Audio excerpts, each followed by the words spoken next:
नमस्कार विद्यार्थियों।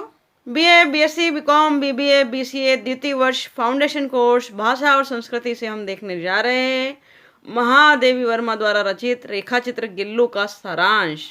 विद्यार्थियों, महादेवी वर्मा का जीवन परिचय ट्रिक के साथ प्रीवियस वीडियो में आपने देखा है। अगर नहीं देखा है तो ज़रूर महादेवी वर्मा का जीवन परिचय देखिए, शानदार ट्रिक के साथ आपके सामने प्रस्तुत है। आइए आज हम देख रहे हैं महादेवी वर्मा द्वारा रचित गिल्लू रेखाचित्र का संक्षिप्त विवरण और सारांश देख रहे हैं। परीक्षा में इस पर कुछ ऑब्जेक्टिव प्रश्न पूछे जा सकते हैं। गिल्लू महादेवी वर्मा द्वारा रचित एक रेखाचित्र है। गिल्लू गिलहरी का संक्षिप्त रूप है। महादेवी वर्मा ने उसे कोई नया व्यक्तिवाचक नाम देने के बजाय उसे जातिवाचक नाम गिल्लू गिलहरी का छोटा रूप के नाम से संबोधित करना शुरू कर दिया। अर्थात विद्यार्थियों, महादेवी वर्मा ने अपने घर में एक गिलहरी को पाल रखा था जिसका नाम उन्होंने गिल्लू रखा था, क्योंकि जातिवाचक नाम से जान रही थी। लेखिका के घर में सोनजूही का पौधा था। लेखिका के घर में किसका पौधा था? तो सोनजूही का पौधा है। इसमें पीला फूल खिलाया है। उसे देखकर लेखिका के मन में अचानक गिल्लू की याद ताज़ा हो आई। गिल्लू उस सोनजूही के पौधे की सघन हरियाली में छुपकर बैठा करता था, परंतु आज वह मर चुका है। तो महादेवी वर्मा गिल्लू की स्मृति में बैठे सोच रही है। देखते हैं आगे। पुराने दिनों की बात है। एक दिन महादेवी वर्मा ने देखा कि बरामदे में दो कौवे कुछ खेल रहे हैं। कौन खेल रहा था महादेवी वर्मा के बरामदे में? तो दो कौवे। जाकर देखा तो पता चला कि वह गमले और दीवार के बीच में फंसे एक गिलहरी के बच्चे पर चोंच मार रहे हैं। महादेवी वर्मा ने उन्हें हटाया। गिलहरी का बच्चा गमले से चिपटा पड़ा था। गिलहरी का बच्चा किससे चिपटा पड़ा था? तो गमले से चिपटा पड़ा था। उसके बचने की आशा नहीं थी। लेखिका घायल बच्चे को उठाकर अपने कमरे में ले आई, अर्थात महादेवी वर्मा। फिर रुई से उन्होंने उसका खून पोंछकर पेनिसिलिन का मरहम लगाया। किसका मरहम लगाया? तो पेनिसिलिन का मरहम लगाया। रुई की पतली बत्ती से दूध पिलाने का प्रयास किया।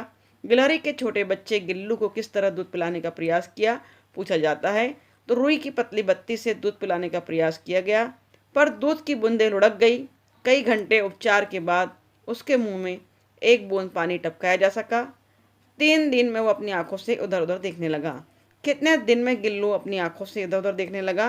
तो उत्तर होगा हमारा 3 दिन में। तो विद्यार्थियों, हम गिल्लू रेखाचित्र का सारांश देख रहे हैं। ध्यान से पढ़िए, इसके प्रश्न उत्तर नोट डाउन करिए, नोट्स बनाइए।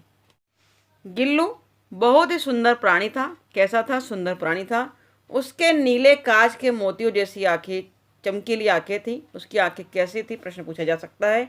तो उसकी आंखें नीले कांच के मोतियों जैसी चमकीली थी। उसके शरीर पर स्निग्ध रोए थे और उसकी पूंछ झब्बेदार थी। कैसी पूंछ थी, कैसे रोए थे पूछा जा सकता है। कोई उसकी ओर अनायास ही आकर्षित हो जाता था। लेखिका गिल्लू को लंबे लिफाफे में इस प्रकार रखती थी कि उसका सिर्फ शरीर, 2 पंजे और सिर ही बाहर दिखते थे। बाकी शरीर लिफाफे के भीतर ही बंद रहता था। सुधार कर लेंगे, बाकी शरीर लिफाफे के भीतर ही बंद रहता था। तो लेखिका महादेवी वर्मा गिल्लू को किस प्रकार रखती थी? तो उत्तर देंगे, लेखिका महादेवी वर्मा गिल्लू को लिफाफे में इस प्रकार रखती थी कि उसका शरीर और 2 पंजे और सिर ही बाहर दिखते थे। बाकी शरीर लिफाफे के भीतर ही बंद रहता था। ऊपर का आधा शरीर, 2 पंजे और सिर ही बाहर दिखता था। तो देखते हैं विद्यार्थियों आगे गिल्लू के अंतर्गत और भी क्या मुख्य बातें हैं। गिल्लू लेखिका का ध्यान अपनी ओर खींचना चाहता था। जब वह कुछ लिखने बैठती थी तो वह सर्र से पर्दे पर चढ़ता और उतरता था। तो लेखिका का ध्यान गिल्लू किस तरह अपनी ओर खींचता था? तो सर्र से पर्दे पर चढ़ता और उतरता था।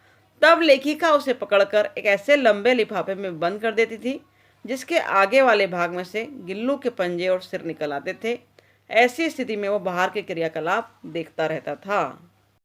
गिल्लू के जीवन में पहला बसंत आया।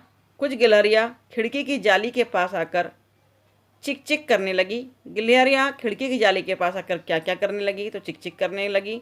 गिल्लू भी प्यार से बाहर झांकने लगा। महादेवी वर्मा ने उसकी जाली का एक कोना खोलकर उसे जाने का मार्ग दे दिया। उसने मुक्ति की सांस ली। गिल्लू ने कब मुक्ति की सांस ली?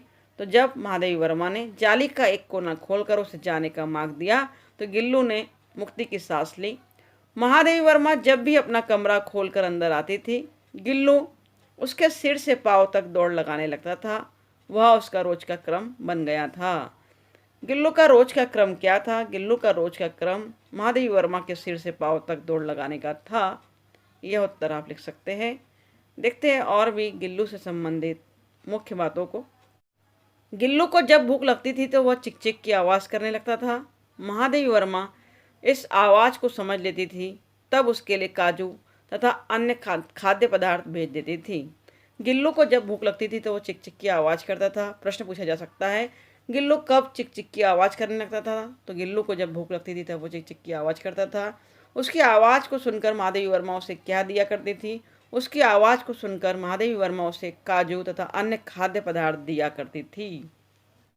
गिल्लू अर्थात गिलहरी महादेवी वर्मा की थाली में बैठ जाया करती थी। बाद में महादेवी ने उसे थाली के पास बैठना सिखाया। उसे प्रॉपरली बैठना नहीं आता था, इसलिए महादेवी वर्मा ने उसे थाली के पास बैठना सिखाया। कुछ दिन अभ्यास के बाद वो बैठना सीख गई। अतः बाद में एक एक चावल बड़ी कुशलता से उठाता था गिल्लू, क्योंकि पहले बैठते ही नहीं आता था। बैठने के पश्चात महादेवी वर्मा ने उसे खाना भी सिखाया। तो इस तरह महादेवी वर्मा की थाली से वह चावल का एक एक दाना बहुत ही कुशलता से उठाने लगा और बड़ी सफाई से खाता था, बिना गंदगी को फैलाए। काजू उसका प्रिय भोजन था। तो गिल्लू का प्रिय भोजन क्या था? गिल्लू का प्रिय भोजन काजू था। महादेवी वर्मा की थाली से कुशलता के साथ गिल्लू क्या उठाना सीख गया था?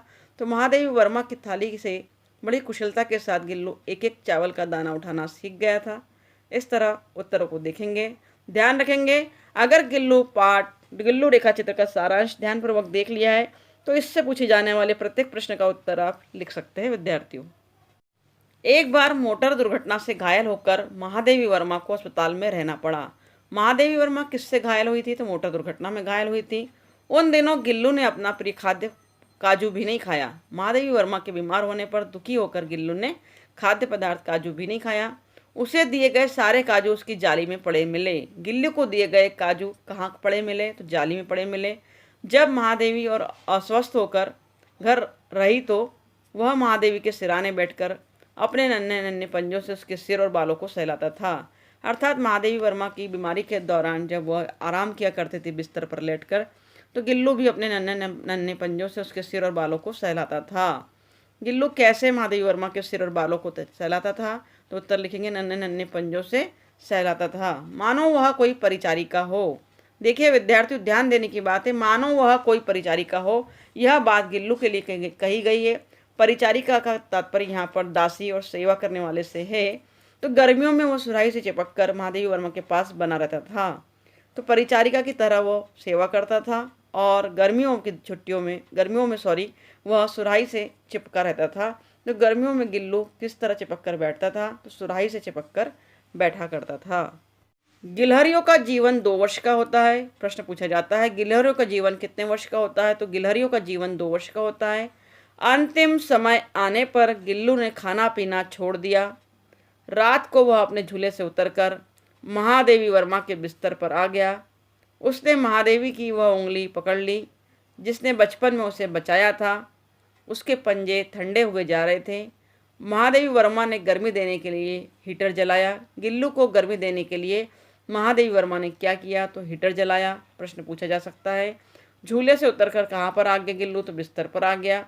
उसने महादेवी की वह उंगली पकड़ ली। कौन सी उंगली पकड़ ली? वह उंगली जिसे बचपन में उसे बचाया था, परंतु सुबह होने पर वह प्राण छोड़ चुका था। गिल्लू ने प्राण कब छोड़े? तो सुबह होने पर गिल्लू प्राण छोड़ चुका था। अब गिल्लू का झूला उतार दिया गया, परंतु खिड़की की जाली पर अब भी कुछ गिलहरियाँ आती है। वह न जाने क्या चिक चिक रहती है। सोनजूही की लता के नीचे गिल्लू की समाधि बना दी गई। गिल्लू की समाधि कहाँ बना दी गई? सोनजूही की लता के नीचे, क्योंकि सोनजूही की लता गिल्लू को बहुत प्रिय थी। वहीं वो खेला करता था, क्योंकि यही लता गिल्लू को बहुत पसंद थी। तो विद्यार्थियों, ये था महादेवी वर्मा द्वारा रचित रेखाचित्र गिल्लू का सारांश, जिस पर बहुत से प्रश्न पूछे जा सकते हैं, जो हमने कवर किया है। तो आपकी आने वाली एग्ज़ाम जो कि ऑब्जेक्टिव पैटर्न पर है उसके लिए बहुत ही यूज़फुल है। आगे हम इसी पार्ट पर आधारित और भी विभिन्न प्रश्नों को कवर करेंगे। तो ऐसे ही यूज़फुल वीडियो को पाने के लिए जुड़े रहिए हमारे चैनल के साथ बीएड क्लासेस बाय सुनीता चौक से। Thank you very much for watching my video. Thank you.